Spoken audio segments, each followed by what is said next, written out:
एक बार एक भिखारी अपने जीवन से परेशान हो चुका था क्योंकि उसे अपने जीवन को चलाने के लिए भीख मांगना पड़ता था। उसे हर एक चीज़ के लिए भीख मांगना पड़ता था। इसी बात को लेकर वह दुखी रहता और दिन भर यही सोचता कि उसके जीवन में बदलाव कैसे आएगा। ये सोचकर वह निराश हो जाता।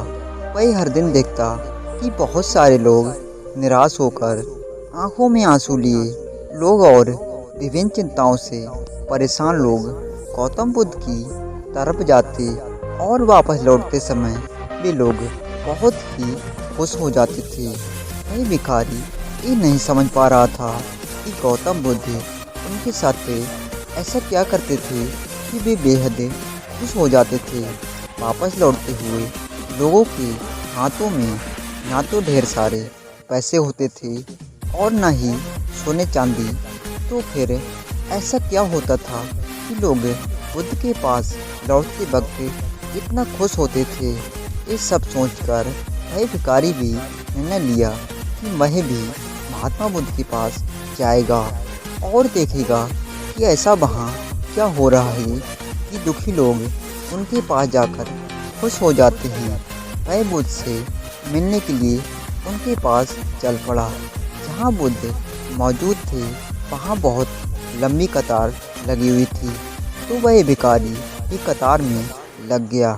कतार में लगकर वह अपनी बारी का इंतज़ार करने लगा। देखते ही देखते उसकी बारी आई और उसने बुद्ध से कहा, बुद्ध मैं बहुत ही गरीब हूँ, मेरे पास कुछ भी नहीं है। मुझे अपना जीवन चलाने के लिए भी दूसरों से भीख मांगनी पड़ती है। अब आप भी बताइए कि मैं अपने जीवन को कैसे बेहतर कर सकता हूँ। इस सब सुनकर बुद्ध ने कहा, तुम गरीब नहीं हो, तुम्हें ऐसा लगता है क्योंकि आज तक कभी तुमने किसी के लिए कुछ भी नहीं किया, ना ही तुमने कभी किसी को दान दिया, ना ही तुमने दूसरों के लिए कुछ किया है। ये सब सुनकर भिखारी के मन में एक आशंका जाग उठी। अपनी आशंका को दूर करने के लिए भिखारी ने पूछा, हे प्रभु, मैं तो एक भिखारी हूँ, मैं लोगों को दान कैसे दे सकता हूँ और कैसे लोगों की सहायता कर सकता हूँ। मुझे तो खुद अपना जीवन चलाने के लिए दूसरों से मांगना पड़ता है। ये सब सुनने के बाद गौतम बुद्ध थोड़ी देर चुप रहे और फिर उसे बोले, तुम्हारे पास हाथ है जिससे तुम लोगों की सेवा में लगा सकते हो और दूसरों का भला कर सकते हो।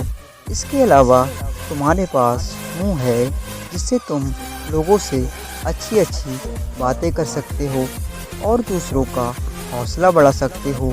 ये सब करके तुम भी दूसरों की सहायता कर सकते हो। ज़रूरी नहीं कि दान सिर्फ पैसों से किया जाए। हम चाहें तो हम शिक्षा का भी दान कर सकते हैं, चाहें तो अन्न का दान भी कर सकते हैं। ऊपर वाले ने अगर किसी को पूर्णतः अच्छा शरीर दिया है तो वह गरीब नहीं है, वह बस दिमाग से गरीब है। उसे इस विचार से हटकर दूसरों की सेवा में लगाना चाहिए। बुद्ध की ये सब बातें सुन लेने के बाद वह भिखारी बहुत ही ज़्यादा खुश हो गया और उसका मन अब संतुष्ट हो गया था। मोरल स्टोरी से हम सब इस बात की चिंता में समय बर्बाद करते हैं कि हम गरीब हैं, लेकिन ये सत्य नहीं है। सत्य तो ये है कि जब तक हमारा शरीर पूरी तरह से बेहतर है तो हम उसका उपयोग आगे कैसे कर सकते हैं और खुद के लिए जीवन को बेहतर बना सकते हैं।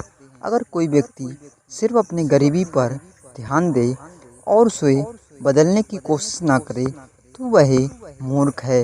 इसके अलावा हमें इस कहानी से ये भी सीख मिलती है कि दान सिर्फ धन का ही नहीं, शिक्षा का, भोजन का, अच्छे विचार का आदि का भी किया जाना जरूरी है।